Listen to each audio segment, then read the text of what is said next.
Donc, les mesures de conservation. Oui.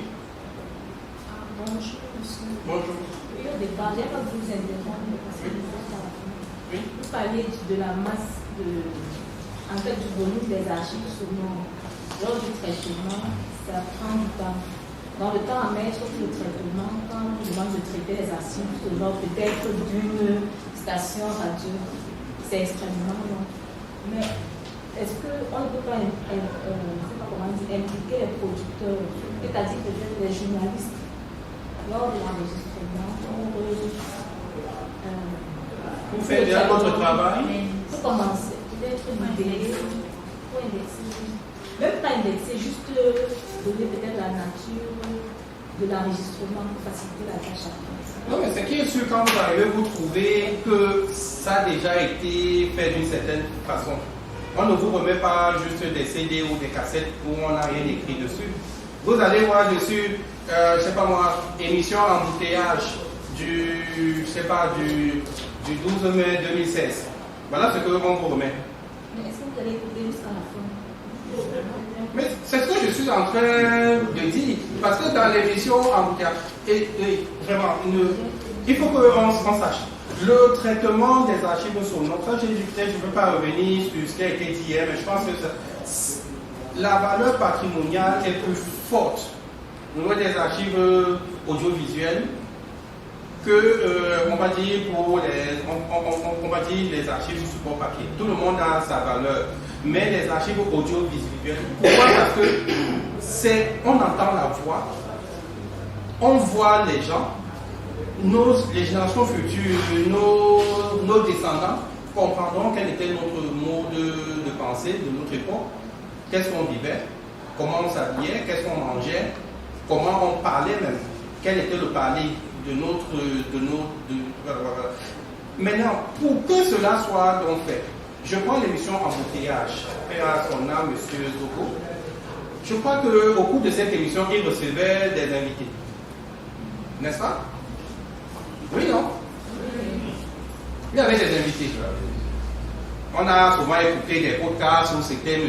Charles Atiba-Yéné, père à son âme également, M. Charlemagne Messanga, et d'autres invités comme ça.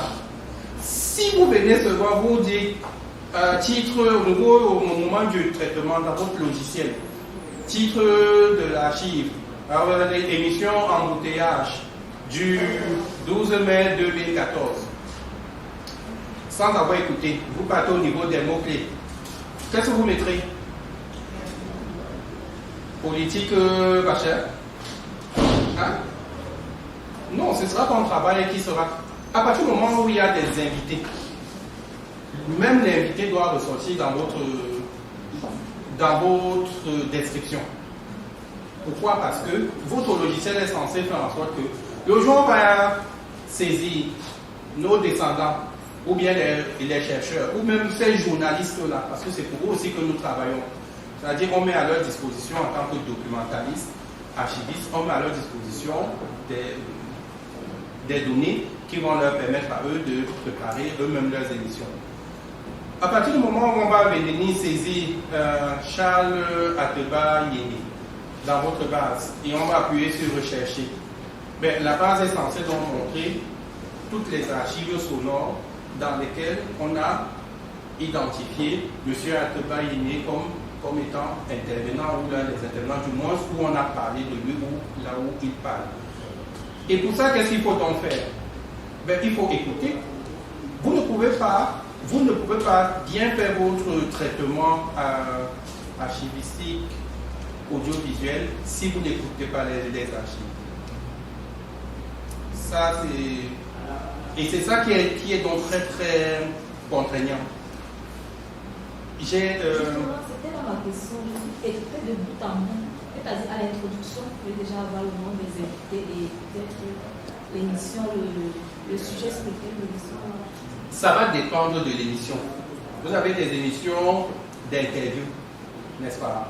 Où dans le chapeau, le journaliste va dire aujourd'hui, dans le cadre de cette émission, nous recevons le ministre, je ne sais pas, Pauline Naloba Yonga, On va échanger sur la politique éducative, machin.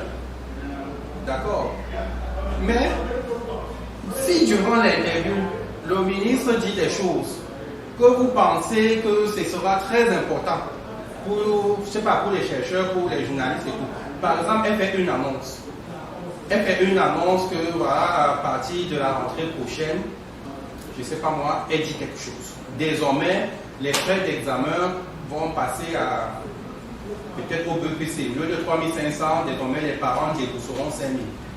Elle a fait au cours de cette interview. Vous comprenez un peu ce que je dis. Et vous êtes limité à suivre le chapeau. Ou l'invité, c'est le ministre de l'enseignement secondaire. Dans votre traitement, vous allez mettre émission telle. Vous mettrez le nom du journaliste. Vous mettrez la date. Vous mettrez l'invité. Pauline Nalobalion.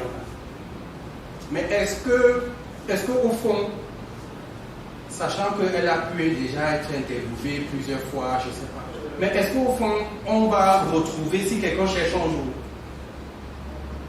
un jour, c'était au cours de c'était quand elle a annoncé ça. Un journaliste vous le dit.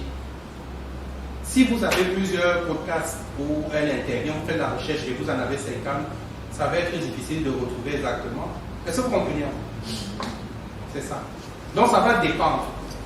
Ça va dépendre. Mais c'est ça les usages. La CATV a un institut de formation, c'est l'IFCPA. Institut de formation, IFC, et de conservation du patrimoine audiovisuel. Voilà, c'est ça.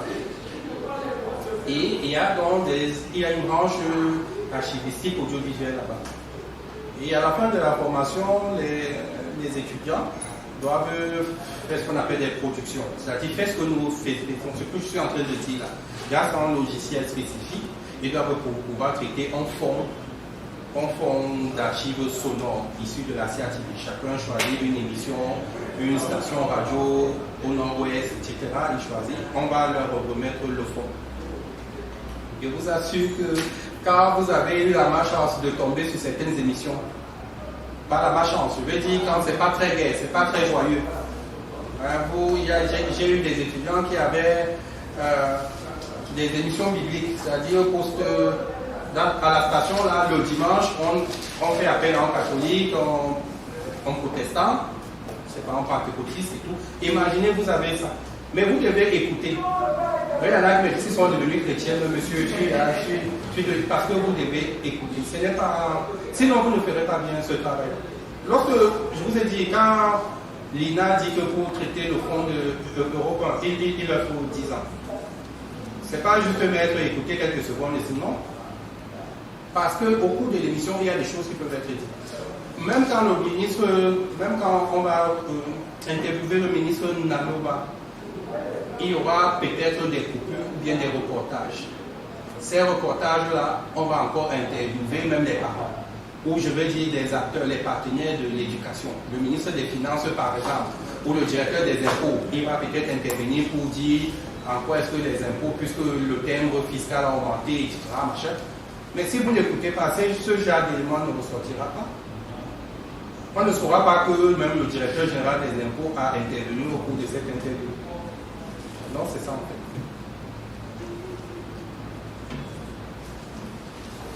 Or, les papiers, c'est facile. On regarde, on lit un peu, on retourne et on sort les trucs.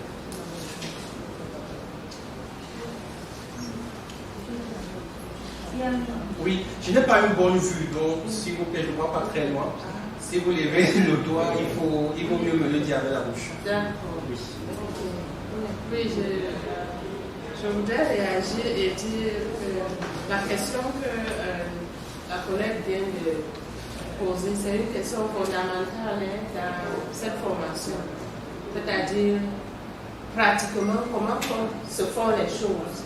Et juste à ajouter un peu du coup à l'un des autres formateurs, pour dire que autant nous avons les normes pour le traitement des documents physiques, autant nous avons les normes sur le traitement des documents audio, sonores, ainsi de suite.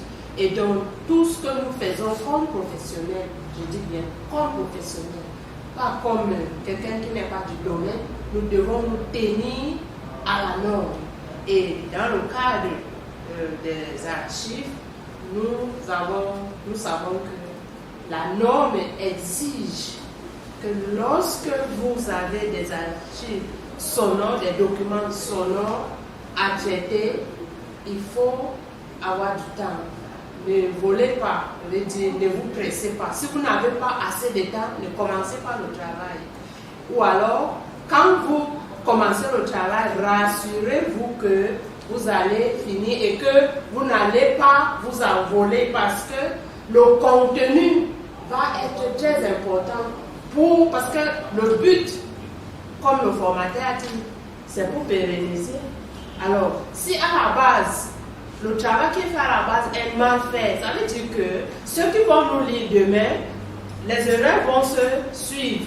Et donc, lorsque on a un traitement d'un document sonore à faire, ayant du temps, sachant d'abord la typologie du document, comme il a commencé, et puis ayant du temps pour faire ça, sachant que ce n'est pas un travail qu'on va s'asseoir et puis dire que bon, en quelques minutes, je vais faire ceci. Comme un livre, on sait les parties du livre, non? On va commencer par quoi? On a le résumé, on a la pensée même de ceux des éditeurs, ainsi de suite. Et même jusque-là, il y a des étapes.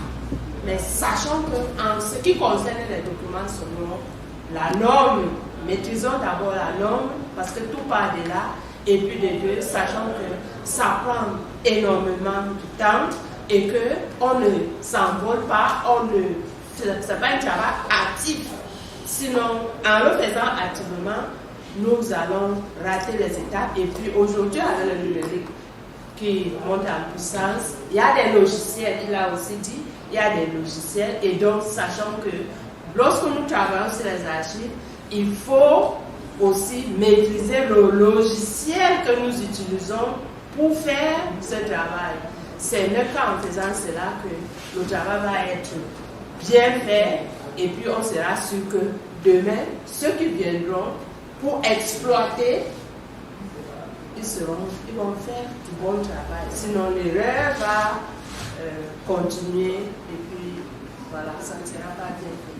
Donc, je suis contente parce que parmi nous, il y a des gens expérimentés aussi dans le domaine et donc, il faut savoir que les archives, ce n'est pas n'importe quel travail. Je veux dire, il faut du temps. Il faut du temps. Donc, quand vous parlez de 10 ans, ce n'est pas du gâteau. Donc, il faut savoir que le traitement des archives sonores, ça demande beaucoup de temps. Et c'est ça. Et ceux qui ont beaucoup d'expérience, n'hésitons pas aussi de ressortir cela parce qu'on en a besoin. C'est ça même la vraie formation. Merci. Yangon. Oui. Oui, madame vient de dire, la collègue vient de dire tout à l'heure qu'il y a des normes à discuter au niveau de l'archive sonore, tout comme au niveau de l'archive physique. En archive physique, on a des outils tels que le plan de placement, les procédures. Je veux savoir si on a aussi ces mêmes outils en archive physique. Donc, on va d'abord commencer peut-être par les standards, par les normes de traitement. Vous avez par exemple la Z44066 pour le traitement des archives sonores que vous pourrez consulter. Maintenant, pour revenir à votre question, évidemment, bien sûr, si vous avez dans votre centre des archives sonores analogiques, on a dit les disques vinyles, les disques, les cassettes, les radiocassettes là. Vous avez également des CD. Donc, là c'est déjà numérique, mais c'est sur support physique. Vous avez des CD. Évidemment que vous devez vous-même procéder à l'élaboration de votre plan de classement. Vous n'allez pas mélanger le Makosa avec la POP, etc. Donc on va s'arrêter après avoir, quand on a fait l'état des lieux, on sait à peu près ce qu'on a, on a regroupé ce qu'on a regroupé. Même dans le regroupement, on fait encore d'autres catégories. le même auteur, Ben Deka, il a plusieurs albums, on va les regrouper, etc. Et Ben Deka a fait dans le Makossa, Ben Deka va rentrer dans le Makossa, etc. Donc, on va donc faire nos rayonnages aussi en fonction de ça. Si le but étant évidemment de faciliter la recherche et la retraction de l'information, si un journaliste vient ou un usager vient et vous demande l'album tel de Ben Deka 1989, ben vous saurez également où vous partez.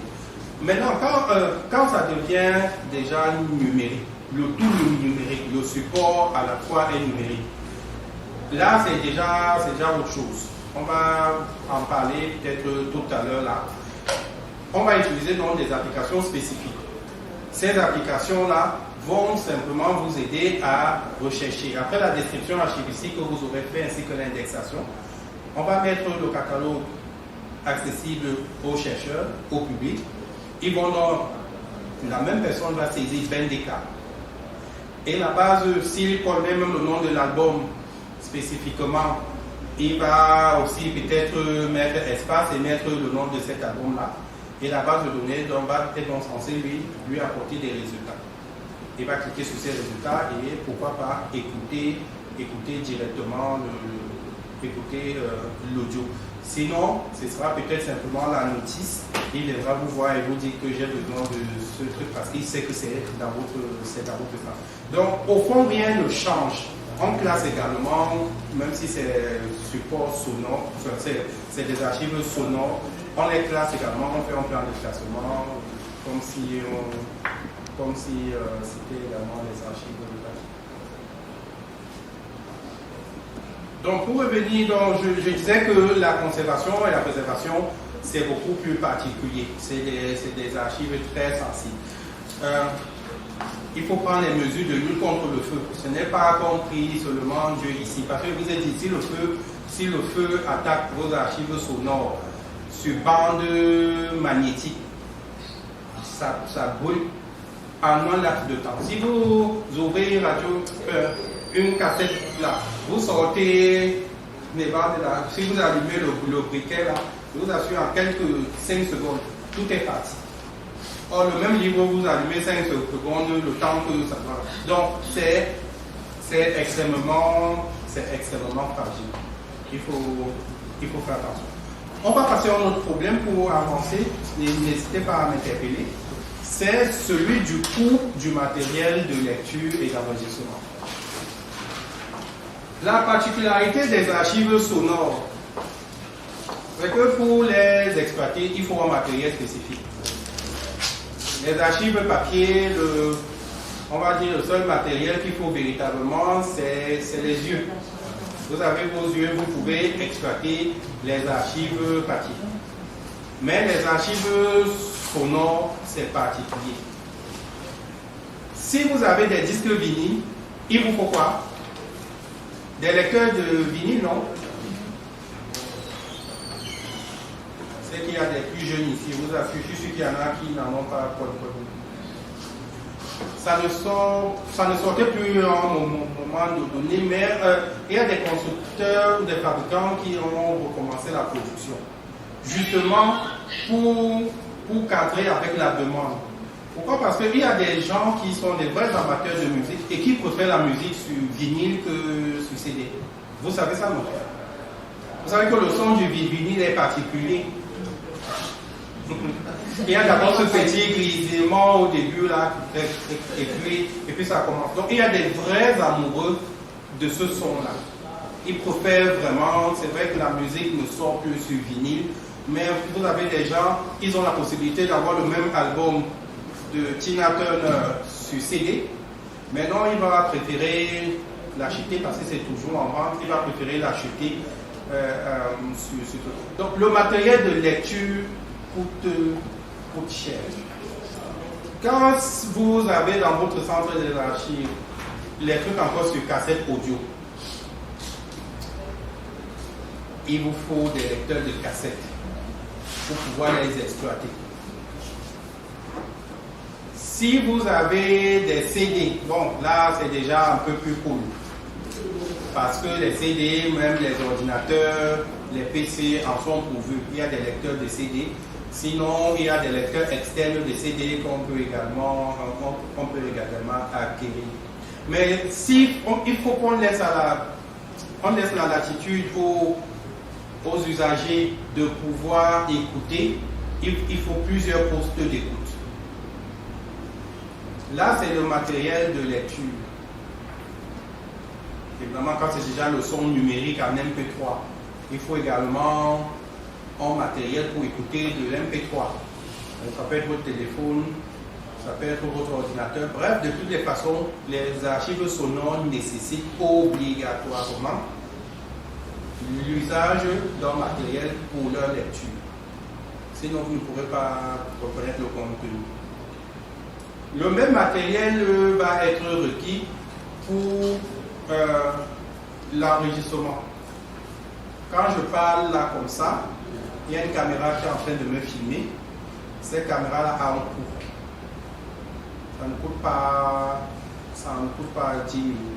C'est cher. Lorsqu'un ministre fait une conférence de presse, il y a plusieurs micros qui sont là. Ces micros-là, il faut les acheter et les micros sont reliés à un équipement d'enregistrement. Il y a des studios d'enregistrement. On va peut-être revenir là-dessus tout à l'heure. Il y a des studios pour l'enregistrement, que ce soit même si c'est dans une station de radio. On n'ouvre pas une station de radio avec 50 minutes. Non. Le matériel de diffusion coûte excessivement cher, c'est plusieurs millions de francs. Donc, c'est des archives particulières qui demandent beaucoup d'investissements financiers au niveau de leur gestion. Il faut le matériel. Et vous connaissez nos pays, c'est un peu difficile. C'est pour ça qu'on va plus privilégier les livres. Cela, c'est facile, on met dans les rayons. Quelqu'un veut, on prend, on lui donne. Mais la gestion, s'il y en a dans la salle qui traite aussi les archives sonores, vous allez vous rendre compte que vous demandez un type de matériel particulier à votre hiérarchie. Et en fonction du coût, ce n'est parfois pas pourvu.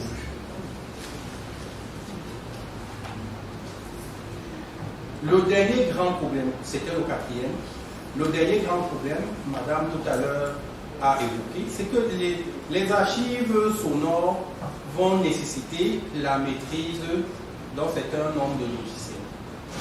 Je n'ai pas dit de survoler ces logiciels-là. Vraiment, là, il faut pouvoir les maîtriser. Je prends un exemple. Vous devez être à même de pouvoir découper les fichiers, coller les fichiers. Quand je dis découper, c'est les fichiers numériques. Par exemple, quand vous faites votre écoute, vous voyez qu'il y a un blanc, il y a un problème technique à l'antenne, par exemple, qui a duré 2 minutes. C'était le blanc complet. Il y avait juste un chut et tout. Mais au moment où vous faites ça, vous n'allez pas forcément laisser ça. Il vous faut donc découper, enlever cette partie blanche-là et remettre l'enregistrement de telle sorte que les gens qui vont suivre, eh bien, qui ne soient pas aussi gênés par ce truc qui est arrivé au moment du direct. Vous allez pouvoir également le faire. Donc, les archivistes audiovisuels sont également de très bons techniciens monteurs. Vous devez pouvoir monter, découper, c'est ça que je dis en fait. Vous pouvez découper. Les intermèdes de musique, vous pouvez décider en fonction de ce que vous voulez obtenir de les enlever. Et à parfois vous écoutez une émission, il y a de la publicité, non? N'est-ce pas? Voilà. Mais l'idéal aussi, comme je vous ai dit, c'est de laisser vraiment les trucs dans leur authenticité. Vraiment pour les générations futures. Comme je vous ai dit, c'est pour qu'eux voient comment nous on faisait à notre époque. Mais on ne sait jamais, pour plusieurs raisons, vous pouvez être amené à enlever la publicité et recoller le truc pour que ça parte dans cette traîne. Mais il faut toujours garder une copie originale. Mais pour votre base de données, les gens qui vont venir écouter, L'émission originale durait 1h45, mais après votre traitement, l'émission va désormais faire dans les 35 minutes. Parce que vous avez eu le temps dans le béton. Les archives audiovisuelles demandent également la maîtrise de tous ces outils.